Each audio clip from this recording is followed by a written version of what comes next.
नया दिन, नई खबर, हर बड़ी खबर पर हमारी नजर, खबर जिसका हम पर, आप पर और देश की सियासत पर होगा असर। और इस बड़ी खबर के हर पहलू पर बजेगा नगाड़ा, क्योंकि यह है जनता का अखाड़ा। नमस्कार, मैं हूं आनंद नरसिम्हन।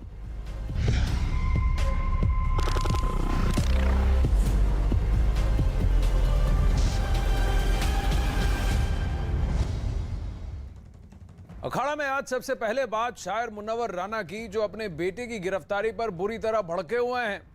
बेटे की गिरफ्तारी पर मुनव्वर राना ने न्यूज 18 से बात की, जिसमें उन्होंने एक बार फिर धर्म की दुहाई दी और साफ कहा कि धर्म के आधार पर यूपी में इंसाफ किया जा रहा है। उनकी नाराजगी तो इतनी ज्यादा दिखी कि उन्होंने यूपी पुलिस से उनका एनकाउंटर करने तक की बात कह डाली। इससे पहले यूपी पुलिस ने एक दिन पहले शायर मुनव्वर राना के बेटे तबरेज राना को लखनऊ से गिरफ्तार किया। रायबरेली पुलिस ने लखनऊ पुलिस की मदद से तबरेज को लाल कुआं स्थित मुनव्वर राना के घर से गिरफ्तार किया। तबरेज की गिरफ्तारी 2 महीने पुराने फर्जी फायरिंग के मामले में हुई। आरोप है कि तबरेज ने खुद पर फायरिंग करवाई थी और आरोप अपने चचा पर लगाते हुए उनके खिलाफ एफआईआर दर्ज करवाई थी। जांच में पुलिस को मालूम हुआ कि तबरेज ने अपने चाचा को फंसाने के लिए साजिश के तहत खुद पर गोली चलवाई थी। मशहूर शायर मुनव्वर राना साहब हमारे साथ मौजूद हैं। उनके बेटे तबरेज की गिरफ्तारी की गई है। बहुत कई सारे सवाल खड़े हो रहे हैं। उत्तर प्रदेश सरकार के कानून मंत्री ये कह रहे हैं कि हम कार्रवाई करेंगे जो भी कानून तोड़ेगा। तो सीधे बात कर लेते हैं मुनव्वर राना साहब से। सर, किस तरह देखते हैं जितना गिरफ्तारी हुई और सरकार भी ये कह रही है कि हम कार्रवाई करेंगे? अरे ये गिरफ्तारी तो मामूली बात है। जब वो बलिया का मंत्री कह रहा है कि मुनव्वर राना का इनकाउंटर कर दिया जाए, तो आप उस दिन इंतजार कीजिए कि मोहल्ले वालों से आकर के चैनल से खबर लीजिएगा कि वो जो जिसका इनकाउंटर हुआ है मुनव्वर राना, वो कहाँ का था। जापानी था, तालिबानी था, पाकिस्तानी था, अफगानी था, कहाँ का था। आपके बेटे की जो गिरफ्तारी हुई उस पर क्या कहेंगे? बात निकलेगी तो फिर दूर तक जाएगी। एक नए नए बने हुए सेंट्रल के जो मंत्री हैं, जो यहाँ मोहनलालगंज से एमपी हैं, उनके लड़के का भी केस सेम था। न उसके साथ इतनी दौड़ भाग हुई, न मटर गश्ती हुई, न मारपीट हुई, न हंगामा हुआ, कुछ नहीं हुआ। कौशल किशोर साहब की बात कर रहे हैं। जाहिर सी बात है, बता नाम मैं तेरा नाम न लूं फिर भी लोग पहचाने कि आप अपना तारुफ हवा बाहर की है। तो जाहिर सी बात है कि जब दो इंसाफ के तराजू हो जाए कि एक मुसलमान के लिए अलग, हिंदू के लिए अलग, एक एमपी के लिए अलग, एक फ़कीर शायर के लिए अलग, तो फिर जाहिर सी बात है कि अब इस मुल्क में शायरी नहीं करना चाहिए। गुंडागर्दी करके, बेईमानी करके, लूट करके, छीन करके एमपी बन जाओ। सर, पुलिस तो ये कह रही है कि उनके पास सीसीटीवी है। एक वीडियो वायरल हुआ है जिसमें हथियार लिए हुए तबरेज। पुलिस बार बार ये कह रही है कि हमने जो किया सही किया। वीडियो और सीसीटीवी फुटेज है। तबरेज लिए हुए तो हमारे पास भी बहुत से फोटो हैं, हमारे पास भी हथियार हैं, उसमें क्या है। पुलिस उसको आधार बना रही है। नहीं, ये तो कोई सबूत नहीं हुआ ना। असलहा तो मेरे पास भी है, हम भी लेके चलते हैं तो घूमते हैं फिरते हैं, उसके फोटो भी होंगे, सब होंगे, हमारे पास भी फोटो लगे होंगे। तो ये तो आधार नहीं हुआ। तो किस तरह जवाब देना चाहते हैं आप सरकार को? क्यों नाम नहीं लेना चाहते? देखिए, ऐसा है कि नहीं तवील हो जाएगा बहुत, और कुछ नहीं है। डरते वरते तो हम ही नहीं। जिस दिन हम पैदा हुए थे तो दाई ने आके मेरी माँ को, मेरे बाप से बताया था कि बेटा पैदा हुआ है, बेटी नहीं पैदा हुई है। तो डरना वरना तो मुझे किसी से डरना तो आता ही नहीं है। तो नाम ले लीजिए फिर। हाँ, नाम ले लीजिए फिर। किस सिलसिले का नाम बताइए? जिनको छोड़ा जा रहा है, जो लोग टारगेट कर रहे हैं। नहीं, जाहिर सी बात है कि जिस एमपी को, मोहनलालगंज के एमपी को बना दिया गया मंत्री, तो ये तो उसको इज्जत दी गई ना कि उसके लड़के ने ये काम किया। और मुझे जलील किया जा रहा है कि आपके लड़के ने ये काम किया। इसका मतलब ये है कि जाहिर सी बात है कि जो ये खौफ था, या जो खौफ है कि हिंदुस्तान में मुसलमान होना बहुत खतरनाक हो गया है। तो क्या मान रहे हैं कि जो रायबरेली में हुआ था वो घटना सही थी? पुलिस ने जो खुलासा किया वो सही था? पुलिस कह रही वीडियो है, सीसीटीवी फुटेज है, उसके आधार पर जो कार्रवाई हुई उसको कितना सही मान रहे हैं? देखिए ऐसा है कि इतने दिन से पुलिस बैठी हुई थी, पुलिस ने जो इसको चार्जशीट दाखिल क्यों नहीं की कि हम जमानत ले लेते। उसमें एक 307 लगा था, वो हाई कोर्ट ने जमानत दे दी। जो 120 और 211 है उस पर कोई गिरफ्तारी का वही नहीं बनता है। तो वो चार्जशीट दाखिल कर दें, हम बेल के लिए अप्लाई कर दें, तो उन्होंने किया नहीं, क्योंकि उनको तो ये दिखाना था कि हमारा इंसाफ इतना सख्त है कि मुनव्वर राना नाम का एक बहुत बड़ा बदमाश जो तालिबानियों का अब्बा है और दादा है और परदादा है और ये है और वो है और आतंकवादी है और बलिया का एक सुप्रीम कोर्ट का जो सबसे बड़ा जस्टिस ऑफ इंडिया है और राजमंत्री भी है, उसने ऐलान कर दिया है कि इसका इनकाउंटर कर दिया जाए।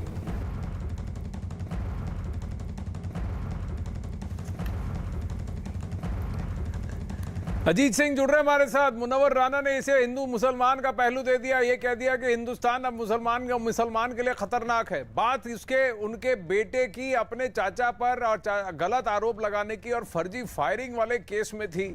इसमें इन्होंने इतना बड़ा हिंदू मुसलमान एंगल जोड़ दिया, ये भी कह दिया कि मेरे लिए अलग कानून है, मेरे बेटे के लिए अलग कानून है और किसी और के लिए अलग कानून है। अजीत, पूरे होश में थे मुनव्वर राना साहब जब वो ये सब कह रहे थे। सीधे तौर पर हमला करते हुए ये कहा कि इंसाफ के दो तराजू हो गए, एक मुसलमान के लिए और एक हिंदू के लिए। मेरे लिए अलग से तराजू बना दिया सरकार ने और लगातार मुझे टारगेट किया जा रहा है, मेरी कौम को टारगेट किया जा रहा है। उन्होंने कहा कि मैं इंदौर का चूड़ी बेचने वाला हूं, कानपुर का रिक्शा चलाने वाला हूं, इसीलिए मुझे टारगेट किया जा रहा है और मैं डरता नहीं हूं। जब मैं पैदा हुआ तो मेरे पिता को यही बताया गया कि बेटा पैदा हुआ है, बेटी नहीं पैदा हुई। लेकिन सवाल यह है कि जो सरकार के कानून मंत्री हैं, सरकार के जो दूसरे मंत्री हैं, उनका सीधे तौर पर कहना है कि सीसीटीवी फुटेज है, वीडियो फुटेज है, वीडियो फुटेज में वो असलहे लहराते नजर आ रहे हैं। अजीत, आप मेरे साथ बने रहिए। ये बेटा पैदा हुआ बेटी नहीं, इससे भी एक मानसिकता झलकती है, लेकिन उस पर बाद में बात करेंगे। लेकिन मोहसिन रजा साहब हमारे साथ हैं। मोहसिन रजा जी नमस्ते, मैं आनंद नरसिम्हन बोल रहा हूं। मुनव्वर राना का कहना है कि हिंदुस्तान अब मुसलमान के लिए खतरनाक हो गया है, क्योंकि उनके बेटे को जिस तरह से गिरफ्तार किया गया, कहा कि वहां के एमपी के बेटे के लिए अलग कानून और मेरे लिए अलग कानून। हिंदुस्तान सर्वधर्म का देश है, पहली चीज, और हमारी सरकार सबका साथ, सबका विकास और सबके विश्वास को इसी मूलमंत्र पे आदरणीय मोदी जी के नेतृत्व में, उत्तर प्रदेश में आदरणीय योगी जी के नेतृत्व में हम तेजी से आगे बढ़ रहे हैं और सभी लोग खुशहाल और बहाल हैं। लेकिन कुछ तालिबानी विचारधारा के लोग हैं, उनका इलाज भी करना हम लोग जानते हैं।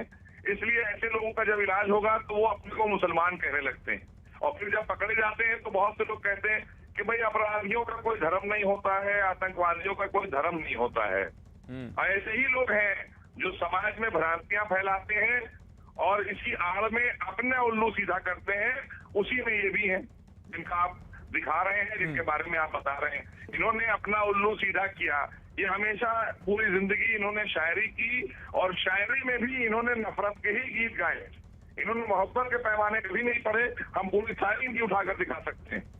इनकी शायरी में हमेशा नफरत दिखाई दी हमको। लेकिन वो ये कह रहे हैं कि कौशल किशोर की तरफ इशारा करते हुए कहा कि देखिए वहां पर तो कोई कार्रवाई नहीं हुई और वहां पर उनको सेंटर में मंत्री बना दिया गया एमपी को, लेकिन यहाँ मेरे बेटे के ऊपर को अरेस्ट कर दिया गया। चार्जेस तो वैसे के वैसे थे, तो फिर एक के लिए कानून अलग, दूसरे के लिए कानून अलग क्यों? क्योंकि मैं मुसलमान हूँ, यही बात कह रहे हैं वो। अब वो ऐसा है ना कि जब तक इनको लोगों ने महिमा मंडित किया, इनके सोच के, इनके विचार के लोगों ने इनको सरों पर बैठाला, तो इन्होंने बड़े लोगों को परेशान किया। तो ये तो अपने सगों में नहीं हुए भाई, इनके चचा से बात कर लीजिए, इनके भाई से बात करिए ना। ये किस लिए ये कांड हुआ था? इस कांड के पीछे का मकसद क्या था? मैं, हालांकि ये पर्सनल मैटर है, आप बात कर रहे हैं, मैं बात कर रहा हूँ, लेकिन मैं जो उन्होंने वर्ड कहा कि मुस्लिम, तो मैं भी तो मुस्लिम हूँ। मैं भी तो देश की हुकूमत में, उत्तर प्रदेश सबसे बड़ा सूबा है, यहाँ पर हमको मंत्री बनाया गया है। और किसने बनाया है? हमको करोड़ों हिंदुओं ने बनाया है मंत्री। क्या बात करते हैं? ये ऐसे ही लोगों ने बर्बाद किया हुआ है हिंदुस्तान को। नहीं, उनके चचा जो इनके भाई हैं वो भी तो मुसलमान ही हैं, और जिन पर ये आरोप लगा। इनसे ये पूछिए कि वो जब बैठकर टीवी लाइव में इनको बता रहे थे कि इनकी सोच क्या है। मैं ज्यादा बात नहीं करना चाहता, मैं थोड़ा सा संस्कारी हूँ, मैं देश के संस्कारों से जुड़ा हुआ हूँ, मैं तालिबानी सोच वाले लोगों से दूर रहता हूँ, इसलिए मुझसे कम बुलवाइए तो अच्छा है। नहीं, मैं ऐसा नहीं, बट मोहसिन रजा साहब जो जिस तरह से और जो रुख उन्होंने अपनाया जब वो अजीत से बात कर रहे थे, तो वो इस तरह से बात कर रहे थे कि अब देखिए ये मेरा इनकाउंटर करने निकलेंगे। एक शायर को इन्होंने अब तालिबानी बना दिया, तालिबानियों का अब्बा बना देंगे, सब बना देंगे मुझे, और यही सब कह रहे थे। हमने तो पूरी बात उनकी चलाई। ये बताइए ना कि ये जो आज कह रहे हैं, ये तो आतंकियों को कह रहे हैं कि वो सही करते हैं, उनके हुकूक छीन लिए गए हैं, इसलिए उन्होंने बंदूकें उठा ली हैं और वो अपनी बंदूकों से जो है लोगों को मारते हैं। ये कौन से मुसलमान है अगर इस तरह की बात कर रहे हैं? हमारे इस्लाम में तो इसकी छूट नहीं है। हमने तो नहीं पढ़ा है कहीं, इन्होंने पढ़ा होगा, बहुत काबिल आदमी है, मैं क्या कह सकता हूँ उनके बारे में। और ये कहते हैं हथियार तो मेरे पास भी हैं, अगर हथियार मेरे पास है तो आप मुझे गिरफ्तार कीजिएगा, अगर मैं हथियार है तो हथियार दिखाऊंगा, नहीं तो क्या छुपा के घूमूंगा। अपने बेटे के वो जो वायरल वीडियो है जहां वो हथियार दिखा रहा है, उस वीडियो पर बोल रहे हैं हथियार तो मेरे पास भी हैं। पुलिस ने जो कार्रवाई की है वो प्रमाणित कार्रवाई है, प्रमाण के साथ में विजुअल आप चला रहे हैं, सभी लोग देश में देख रहे होंगे, और ये विजुअल को देख के बहुत गर्व करने की बात तो नहीं नजर आ रही होगी। अगर ये गर्व करने वाली बात हो, ऐसे ही लोगों ने हमारे समाज को बदनाम करने का काम किया है, ऐसे ही लोगों से हमारा समाज शर्मिंदा हुआ है, और लोगों से, आप जैसे लोगों के सामने हम शर्मिंदा होते हैं। ये विजुअल देखने के बाद कि हम क्या जवाब दें, कि हमारे हाथ में कलम होना चाहिए, न कि एक प्रतिष्ठित बाप के बेटे के हाथ में रिवॉल्वर और वो उसको बाकायदा लोड कर रहा है बार बार, और उससे कार्ट्रिजेस निकल के बाहर आ रहे हैं। ये क्या मैसेज देना चाहता है? मोहसिन रजा साहब धन्यवाद। मैं जानता हूं कि आप अपने पद की गरिमा को देखकर अपने आप को भी थोड़ा कंट्रोल कर रहे हैं, नियंत्रित कर रहे हैं, तो मैं उसका भी आपका आदर करता हूं। हमसे बात करने के लिए धन्यवाद। अजीत, आपने बहुत विस्तार से बात की थी मुनव्वर राणा जी से। मुनव्वर राणा ने कहा कि शायरी छोड़कर अब हमको बंदूकें उठा लेनी चाहिए, गुंडागर्दी करनी चाहिए, पर यही तो आरोप उनके बेटे पर है कि वो शायरी नहीं, बंदूक उठाकर वो भी फर्जी फायरिंग करके अपने चाचा पर गलत इल्जाम लगा रहे थे। देखिए, बिल्कुल इसीलिए उन्होंने कहा कि इंसाफ के दो तराजू हो गए, हिंदू के लिए अलग, मुसलमान के लिए। अब शायरी नहीं करनी चाहिए, गुंडागर्दी करनी चाहिए, और यही आरोप उनके ऊपर है। जो वीडियो तबरेज के 2 पुलिस के पास हैं, जो जारी किया गया, उसमें बाकायदा असलहे लहराते हुए उसको दिखाया गया, और इस बात पर भी देखिए किस तरह से उन्होंने कटाक्ष किया। ये कहने के बजाय कि ये गलत है, वो कह रहे हैं कि हथियार हमारे पास भी, और हम रखेंगे नहीं, लहराएंगे नहीं, तो किस लिए हथियार हमारे पास होते हैं। और वो सीधे सीधे इस बात पर लाके पूरी बात को रख रहे हैं कि हम मुसलमान हैं, इसलिए हमें टारगेट किया जा रहा है, और हमें हमारी स्वतंत्रता का जो हनन है वो किया जा रहा है। लेकिन शायद उन्हें इस बात का पता नहीं है कि हथियार लहराना भी कानूनन अपराध है। किसी सार्वजनिक प्लेस पर हथियार निकालना भी, लेकर चलना भी अपराध होता है। अब पुलिस ने कार्रवाई की है तो सीधे तौर पर वो कौशल किशोर के ऊपर ले जाके गिरा रहे हैं, जो मोहनलाल इनके सांसद हैं, मंत्री। उनका कहना है कि उनके बेटे के ऊपर भी हमला हुआ था और उन्हें बरी कर दिया गया FIR के बाद। उनके खिलाफ पुलिस ने कोई कार्रवाई नहीं की, और हमारे खिलाफ जानबूझ के हमें टारगेट किया जा रहा, हमारी कौम को टारगेट किया जा रहा। अब कुल मिलाकर सरकार की तरफ से, कानून मंत्री की तरफ से, आपने तो मुनव्वर राणा के भाई क्या उनकी कौम से नहीं है? मुनव्वर तबरेज के चाचा जो हैं वो उनकी कौम से नहीं है। तबरेज के चाचा जिन्होंने आरोप लगाया कि फर्जी मेरे पे आरोप लगाया गया, ये फायरिंग फर्जी है, वो भी तो उनके परिवार के ही हैं, वो भी तो मुसलमान है, तो उनको न्याय नहीं मिलना चाहिए? यही सवाल हमने इनसे पूछने की कोशिश की तो उसका जवाब नहीं दिया। हालांकि उनकी जो बेटियां हैं वो भी मौके पर आ जाती हैं और बहुत सारे जो सवाल हैं वो करने लगती हैं। लेकिन सवाल यही जो आपने कहा कि क्या जिन्होंने FIR जिनके ऊपर इन्होंने दर्ज कराई थी वो इनके सगे भाई, सगे भतीजे, सगे चाचा हैं तबरेज के, और बाकायदा CCTV से वीडियो फुटेज है जिसमें शहंशाह सहित कई लड़के थे जिनसे उन्होंने बातचीत की। बातचीत के बाद इस पूरी घटना की साजिश रची और फिर फायरिंग अपने ऊपर कराई। उस वीडियो फुटेज के आधार पर कार्रवाई की गई है, लाल कुआं से उनकी गिरफ्तारी की गई है। ये आरोप लगाते हैं कि पुलिस आई और जबरन आई, घर में घुस गई। जब पुलिस दबिश मारती है तो घर में ही घुस के दबिश मारती है, बाहर खड़े होकर इंतजार नहीं करती कि आरोपी भाग जाए। उनका सीधे तौर पर कहना है कि वो चार्जशीट लगा देते, हम बेल करा लेते तो पुलिस उनको इतना मौका दे देती। लेकिन पुलिस की तरफ से सीधे तौर पर कार्रवाई की गई और सरकार की तरफ से, सरकार के मंत्रियों की तरफ से, कानून मंत्री की तरफ से 2 के बात कही गई है कि जो भी कानून हाथ मिलेगा उसके खिलाफ कार्रवाई की जाएगी। और उत्तर प्रदेश में चाहे बड़े बड़े माफियाओं की बात हो, या इस तरह अपराध करने वाले लोगों की बात हो तो हम कभी भी अपराध को छूट नहीं देंगे, बढ़ावा नहीं देंगे। हम कार्रवाई करेंगे, जिसको लेकर अब मनोहर राणा सवाल खड़े कर रहे हैं, अलग अलग तरीके से सवाल खड़े कर रहे हैं। हालांकि समाजवादी पार्टी जरूर मनोहर राणा के पक्ष में उतरी। उनका भी कहना है कि दो तरह से कार्रवाई नहीं करनी चाहिए, भेदभाव नहीं करना चाहिए। लेकिन अभी फिलहाल सरकार एक्शन में और विवेचना जारी है। विवेचना के दौरान ये भी कानून मंत्री ने कहा कि अगर विवेचना के दौरान ये पाया जाता है कि और लोग भी शामिल है मनोहर राणा के घर क्या खुद, तो उन्हें भी विवेचना का हिस्सा बनाया जाएगा। जी अजीत, आप मेरे साथ बने रहिए। यहाँ पर धर्म की बात निकालना और हिंदू मुसलमान की बात करना तब जबकि आपके खुद के परिवार के लोगों ने आप पर आरोप लगाया कि आपने जो इल्जाम लगाया, आपके बेटे ने जो कृत्य किया है वो फर्जीवाड़ा है, वो गलत है और फर्जी फायरिंग है, और खुद पर फायरिंग करवाई उसने और आरोप किसी और पर लगवाया। तो कानून तो सबके लिए बराबर है, तो न्याय क्या उनको नहीं मिलना चाहिए, ये भी सवाल उठता है। यूपी के कानून मंत्री ब्रजेश पाठक ने कहा कि कानून का उल्लंघन करने वाले को कानून हिसाब से ही सजा मिलेगी। मेरे साथ बातचीत के लिए उत्तर प्रदेश के कानून मंत्री ब्रजेश पाठक जी मौजूद हैं। उन्हीं से सीधा सवाल करते हैं।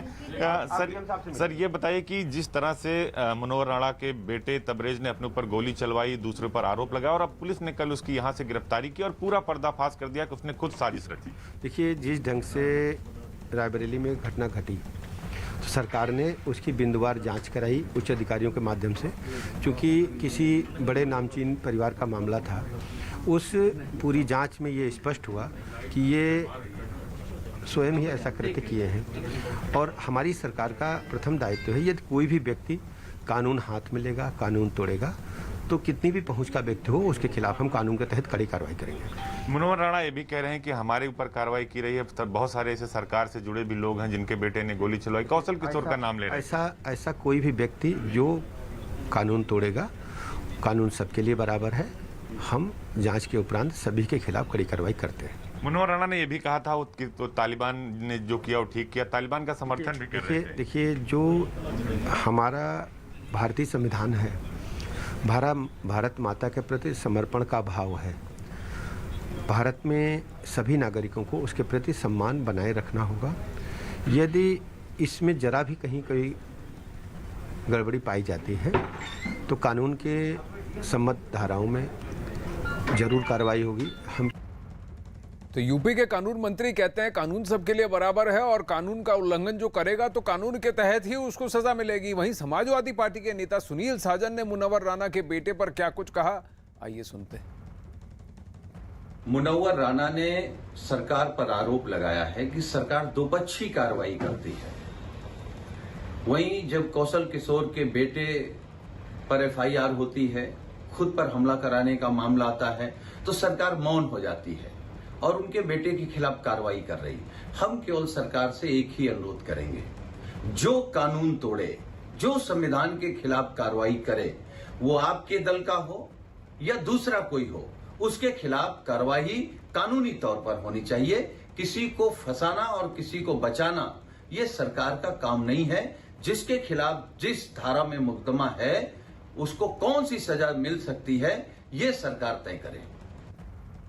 अजीत हमारे साथ है। तो अजीत, यहां पर आर्ग्यूमेंट जो है वो ये नहीं है कि मुनव्वर राणा का बेटा गलत है कि नहीं, तबरेज गलत है कि नहीं। आर्ग्यूमेंट ये है कि उसको फंसाया है, यानी उसको पकड़ा है तो इसको क्यों बचाया है, मुझे ही क्यों गिरफ्तार किया या इसे ही क्यों गिरफ्तार किया, उसे क्यों नहीं किया। देखिए, बिल्कुल आनंद, यही आर्गुमेंट है कि आखिर एक सांसद मंत्री के बेटे को क्यों छोड़ दिया गया, वो मसला क्या था। उसकी बहू और बेटे का विवाद था। अगर उस वक्त आप देखें तो बेटी और बहू का विवाद था। बाद में पूरा विवाद सॉर्ट आउट हुआ, उसमें भी एफआईआर दर्ज हुई थी। लेकिन मुनव्वर राणा इस पूरे मसले को अब हिंदू और मुसलमान कर रहे हैं। उस मसले को आधार बनाकर सरकार और उत्तर प्रदेश की पुलिस को टारगेट कर रहे हैं। वो कहते हैं कि रायबरेली पुलिस नहीं, हम उत्तर प्रदेश पुलिस बोलेंगे, जो हमें परेशान कर रही है, एक को छोड़ रही है और हमें टारगेट किया जा रहा है। हमारे घर में दो बार जिस तरह से दबिश डाली गई वो बिल्कुल गैर कानूनी तरीके से डाली गई। उनके जो परिवार के लोग हैं वो भी यही आरोप लगाते हैं। लेकिन जिन लोगों ने जो ये हिंदू मुसलमान की बात करने इतने बड़े शायर होकर, इन्हें शायद पता नहीं कि जिन इनके सगे चाचा, तबरेज के जो सगे चाचा, इनके जो भाई हैं, उन लोगों ने इनके ऊपर आरोप लगाया था। विवाद प्रॉपर्टी का था और उन्हें फंसाने के लिए तबरेज ने बाकायदा अपने दोस्तों के साथ साजिश रची और फिर गोली चलवाई। गोली चलवाने के बाद जब एफआईआर दर्ज हुआ, पहले बहुत बड़ा मामला तूल हुआ कि मुनव्वर राणा के बेटे का मामला है, सरकार भी एक्शन में आ गई, पुलिस भी एक्शन में आ गई। लेकिन जब जांच हुई तो ये पता चला कि ये पूरी साजिश तबरेज ने खुद रची थी। तो अब इनको इस बात का दर्द हो रहा है कि इनके खिलाफ कार्रवाई क्यों हो रही है, तबरेज की गिरफ्तारी क्यों हो रही है, तबरेज को क्यों गिरफ्तार करके जेल भेजा जा रहा है। जब आप कानून हाथ में लेंगे तो आपके खिलाफ कार्रवाई होगी। लेकिन अब इस पूरे मसले को कौम से जोड़ा जा रहा है। वो ये भी कह रहे हैं कि चूंकि इन्होंने तालिबान की बात की थी, जो कानून मंत्री कह रहे थे कि जो तालिबान का समर्थन करने वाले लोग हैं तो इनके खिलाफ कार्रवाई होगी। लेकिन अब सवाल यही है कि क्या इससे हिंदू और मुसलमान का एंगल देने से तबरेज बच जाएगा, मुनव्वर राणा का बेटा कैसे बच जाएगा? क्योंकि परिवार जिन्होंने कंप्लेन किया वो भी तो इस देश के नागरिक हैं, वो भी मुसलमान ही है जिन्होंने कंप्लेन किया। लेकिन अजीत, मैं चाहता हूं हमारे दर्शकों के लिए यहाँ अखाड़ा में ये बताइए कि कौशल किशोर वाले मसले में और मुनव्वर राणा वाले मसले में क्या समान है और क्या अलग, और क्या ये जो आरोप लग रहा है कि एक को छोड़ दिया दूसरे को पकड़ लिया, क्या इसमें कोई भी तथ्य है कि नहीं, आधार है कि नहीं?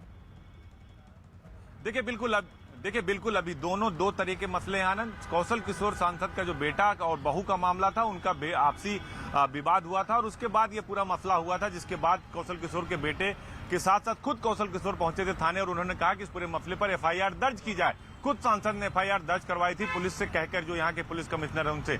उस मामले की विवेचना अभी भी जारी है और उनके बेटे और बहू के बीच उसको लेकर विवाद चल रहा था और अभी भी वो विवाद थमा नहीं है। जो पुलिस ने एफआईआर दर्ज की, अभी उसमें कोई फाइनल रिपोर्ट नहीं लग गई है, न उसकी विवेचना बंद हो गई है। और उससे अलग दूसरा जो ये मामला रायबरेली का है, मुनव्वर राणा के बेटे तबरेज का, आनंद, तबरेज का बिल्कुल अलग मामला है। तबरेज का सीधे अब क्राइम से जुड़ा मामला है कि उन्होंने अपने ऊपर हमला करवा लिया, गोली चलवाई और गोली चलवाने के लिए बाकायदा अपने दो दोस्तों को बुलाया और उन दो दोस्तों ने दो शूटर हायर किए और उसके बाद ये पूरी प्लानिंग रची गई। सीसीटीवी फुटेज में पूरी प्लानिंग रचते हुए तबरेज नजर आया।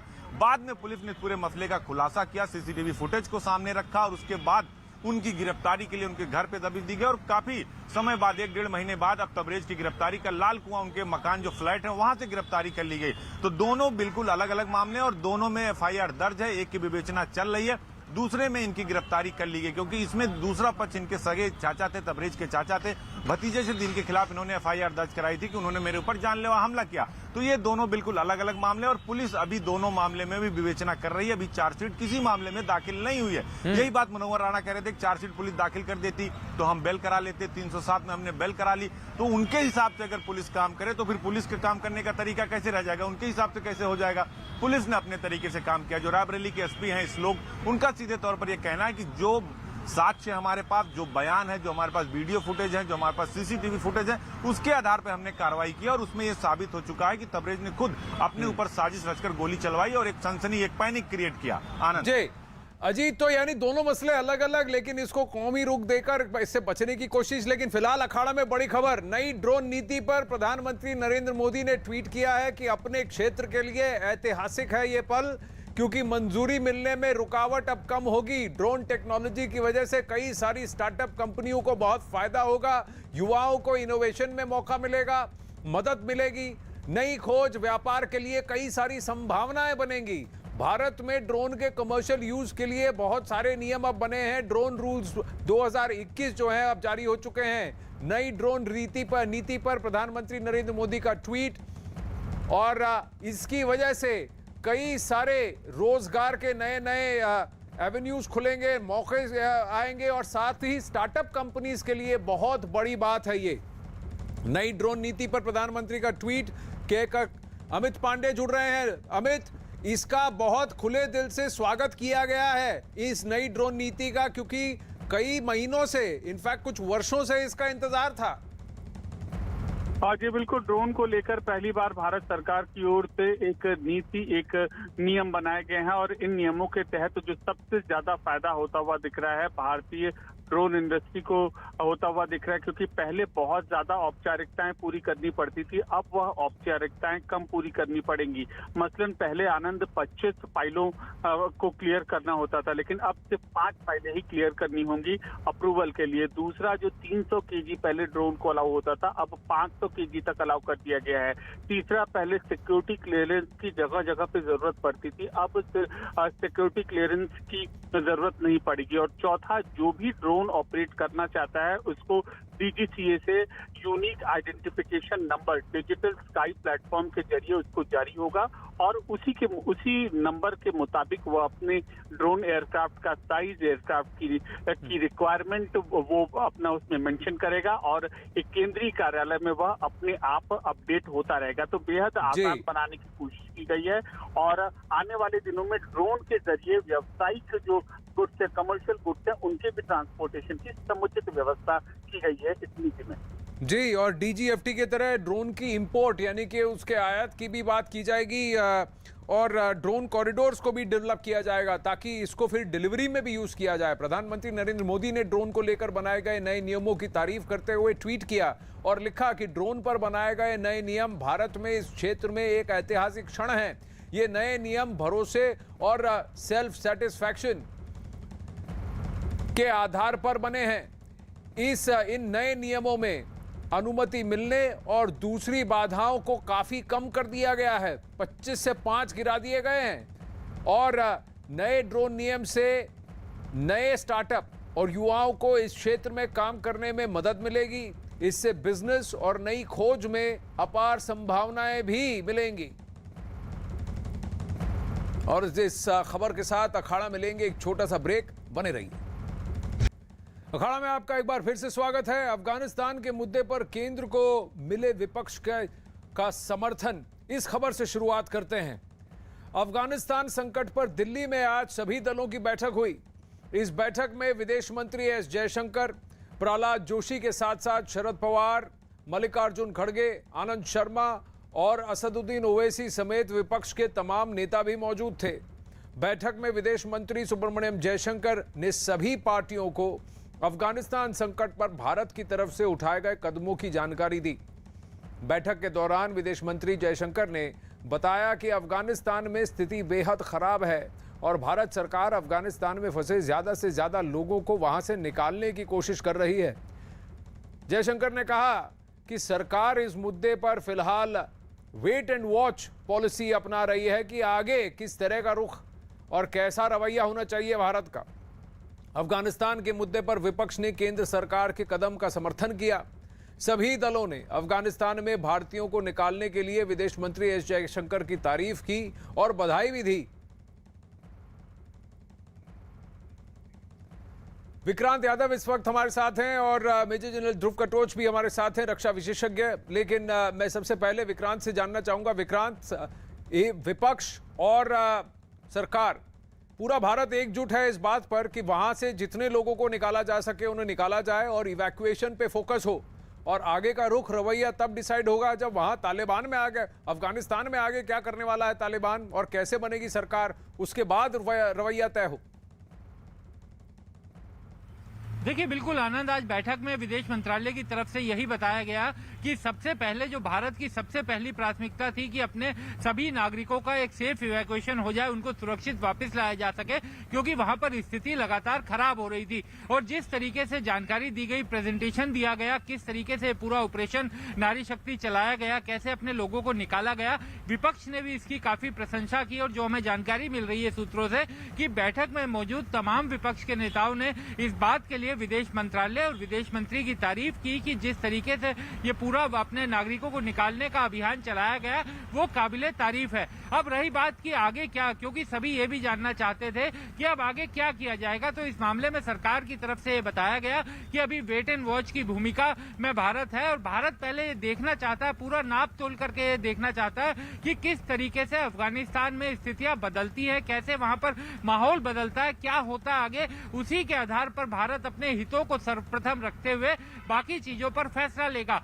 ये भी कहा गया कि दुनिया के बाकी बड़े देश भी अभी वेट एंड वॉच की स्थिति में है, क्योंकि एक बार वहां पर कोई सरकार बने या कुछ चीजें आगे बढ़ते हुए दिखाई दे तो ये पता चलेगा कि कैसे अफगानिस्तान ने आगे बढ़ने का फैसला किया है, कैसे तालिबान आगे बढ़ रहा है। तो उसके हिसाब से भारत अपने हितों को सबसे आगे रखते हुए फैसला लेगा।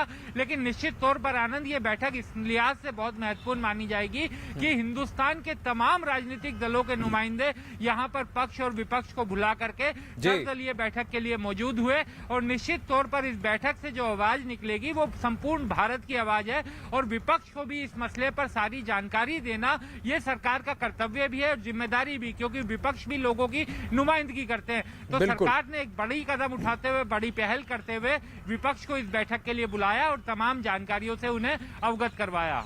विक्रांत धन्यवाद। सबसे बड़ी बात यह है कि ऑपरेशन देवी शक्ति में आज भी कुछ लोगों को वापस लाया गया। कम से कम 22 हिंदुस्तानी हैं और उसमें 11 और साथ ही 11 नेपाली भी हैं जिनको कि वहां से लाया गया है। और ये इवैक्यूएशन का सिलसिला अब चलता रहेगा, 31 अगस्त तक ही होगा। उसके बाद शायद फ्लाइट्स ऑपरेशन जो है पूरी तरह से सस्पेंड हो जाएंगी, क्योंकि 31 अगस्त के बाद काबुल एयरपोर्ट का कंट्रोल यूएस मिलिट्री से हटाकर फिर तालिबानियों के हाथ में चला जाएगा। विक्रांत, इनपुट्स के लिए धन्यवाद। मैं मेजर जनरल ध्रुव कटोच के पास जाना चाहूंगा। ध्रुव कटोच जी, एक बात यह है कि अब अगर वहां अफगानिस्तान तालिबानिस्तान हो जाता है तो क्या करेगा हिंदुस्तान? ये रुख, ये रवैया कैसा होना चाहिए? क्योंकि मेरी बात जब तालिबान के स्पोक्सपर्सन सुहेल शाहीन से हुई तो उनका ये कहना है कि भारत को तय करना है कि उसको अफगानिस्तान के साथ किस तरह का रवैया, रुख अपनाना है। हम तो दोस्ती चाहते हैं, हम तो चाहते हैं कि लोगों की, अफगानिस्तान के लोगों की भलाई हो। और कहीं ना कहीं वो ये कह रहे हैं कि हम लोगों के लिए और लोगों के चुने हुए हैं और लोगों की तरफ से हम आए हैं, लेकिन ये लोगों की तरफ से चुने हुए तो नहीं हैं। ये अपने आप को अफगानिस्तान के हितैषी और अफगान लोगों के हितैषी बताते हैं, पर क्या ये सच में हितैषी हैं? क्योंकि कहीं ना कहीं दोहा में जो इन्होंने एग्रीमेंट किया है उसके खिलाफ वहां पर भी इन्होंने वादा खिलाफी की है। शुक्रिया आनंद। देखिए, जब पिछले साल दोहा में एग्रीमेंट हुआ था तो उस समय पर भी मैंने ये कहा था कि जिस प्रकार से अमेरिका और तालिबान की बातचीत हो रही है और ये कह रहे हैं कि एक मिली जुली सरकार बने, तो मैंने उसी समय पर कह दिया था कि ये मिली जुली सरकार कभी बन नहीं सकती है। ये अगर इस प्रकार की सरकार बनेगी तो ये फिर तालिबान की ही सरकार होगी। और देखिए, अभी तो उन्होंने जबरदस्ती करके ले लिया, लेकिन अगर बातचीत भी होती तब भी वो जबरदस्ती तभी भी करते। तो जहां तक तालिबान का सवाल है, कई लोगों का कहना है कि ये तालिबान 2.0 है और इसमें फर्क है, लेकिन मैं समझता हूं कि ये तालिबान 1.0 ही चल रहा है और ये उसका एक्सटेंशन है। ये कोई नया तालिबान नहीं है, ये वही पुराना तालिबान है। तो इसके ऊपर भारत का रुख किस प्रकार से होना चाहिए, तो सबसे पहले मैं समझता हूं कि ये जो आज ऑल पार्टी मीटिंग हुई है जो भारत सरकार ने बुलाई, ये मैं समझता हूं ये बहुत जरूरी कदम है और सरकार ने अपनी पूरी यहाँ पर जिम्मेदारी निभाई और साथ ही ऑपोजिशन पार्टीज ने भी अपनी पूरी जिम्मेदारी जो है वो निभाई है। क्योंकि इस विषय पर मैं समझता हूं पूरे देश को एकजुट में, एक आवाज में बात करना चाहिए। नहीं तो अगर हम अलग अलग हो जाएंगे तो हमारी जो नीति होगी अफगानिस्तान के साथ वो सही नहीं रहेगी। जी, लेकिन अफगानिस्तान की बात है, जो तालिबान की बात है, वो कह रहे हैं कि वो लोगों के हित में है। अगर वो लोगों के हित में होते तो लाखों की तादाद में अफगानी जो हैं वो वहां से भागने की कोशिश नहीं करते। तो जरूरी बात है, ये अफगानों के हित में सरकार नहीं है, ये बंदूकों के बल पर सरकार बनाई गई है और खास करके जो उनकी महिलाएं हैं और उनके बच्चे हैं, जी मैं समझता हूं उनके लिए ये बहुत नुकसान होगा। और सबसे दुख की ये बात है कि नुकसान तो औरतों का और बच्चों का होगा, लेकिन पूरी दुनिया इस विषय पर कुछ कर नहीं सकती है। दूसरी चीज मैं ये कहना चाहता हूं, अभी भी समय है। ये 57 इस्लामिक देश है, अफगानिस्तान को अगर निकाल दें तो 56 इस्लामिक देश बचते हैं। अभी तक भी उनके पास एक मौका है इंसानियत दिखाने का, अभी तक भी उनके पास मौका है। जो रेफ्यूजीज है उनको बोलना, ये बोल सकते हैं। देखिए जनरल साहब, ये सबसे बड़ी बात ये है कि उन्होंने ये कहा है कि जो वहां की पार्लियामेंट बिल्डिंग बनी है वहां अब एक रहबरी शुरा बनेगा, रहबरी शुरा वहां से काम करेगा और उनका जो इस्लामी शुरा है वो वहां करेगा। उनकी कोशिश ये है, कवायद ये है कि 12 जनों की एक पीपल काउंसिल बने, यानी कि एक शुरा बने जिसमें कि पुराने एडमिनिस्ट्रेशन से भी कुछ लोग हों, ताजिक हो, उसमें उज़्बेक हो, हज़ारा हो, सब हो, और इनकी एक मिली जुली एक कवायद हो। लेकिन अमरुल्लाह साले से जो मेरी बात हुई थी, उन्होंने ये कहा, उन्होंने साफ ये कहा कि अब काबुल का कब्जा जो है हक्कानियों को दे दिया गया है, हक्कानी तो पाकिस्तानियों के लिए काम करते हैं। अब वहीं तालिबान के प्रवक्ता सुहेल शाहीन से जब मैंने थोड़ी देर पहले बात की, उन्होंने कहा कि सरकार बनाने को लेकर तालिबान के प्रवक्ता कोशिशें वो कर रहे हैं सबके साथ मिलकर, जो उनके खिलाफ हैं उनको भी वो साथ लेकर चलना चाहते हैं। सुनिए इसे। It's been almost more than a week, close to 10 days since the Taliban takeover, but the various groups are still struggling to form government. Your representatives have also made an outreach to the likes of Amrullah Saleh. How do you see the situation and how long will it take for it to be resolved? Bismillahirrahmanirrahim. Nahmadu wa nusalli ala rasulil kareem. Amma ba'd. Yes, the time taken for the consultation and deliberation, it shows that we are intending to have all Afghan personalities and politicians in the new future government. That is why we are focusing on having all Afghan persons and discussing with them about the future government. Otherwise, it was easy for us to announce new government on the first day of our entering the Kabul city. But we didn't do that. Rather, we preferred to have vast consultation with all our opponents and non-opponents, all other Afghan personalities. But we hope to announce a new government very soon. यहां उन्होंने भारत की भी बात की और कहा कि भारत ने जितने प्रोजेक्ट्स में वहां काम किया है, उन सारे प्रोजेक्ट्स को, क्योंकि वो अफगान के लोगों के भलाई के लिए है, उनमें से किसी को भी कोई क्षति नहीं पहुंचाई जाएगी। लेकिन ये कहा कि अगर औरतों को वहां काम करना है और पढ़ना है, जॉब चाहिए तो हिजाब पहनना पड़ेगा, जॉब करना है तो हिजाब पहनना पड़ेगा, पढ़ना है तो हिजाब पहनना पड़ेगा, और शरिया कानून के तहत ही वहां पर औरतों को जो छूट मिलेगी, जो काम करने जो मौका मिलेगा वही मिलेगा। लेकिन 12 दिन हो चुके हैं, अभी तक वहां सरकार नहीं बनी है। अफगानिस्तान के लोग पूरी तरह से दहशत में हैं, त्रस्त हैं, वहाँ हालात पस्त हैं। तालिबान खुद मानता है कि 71% से ज़्यादा की आबादी वहाँ गरीबी रेखा के नीचे है। अखाड़ा में फ़िलहाल बस इतना ही।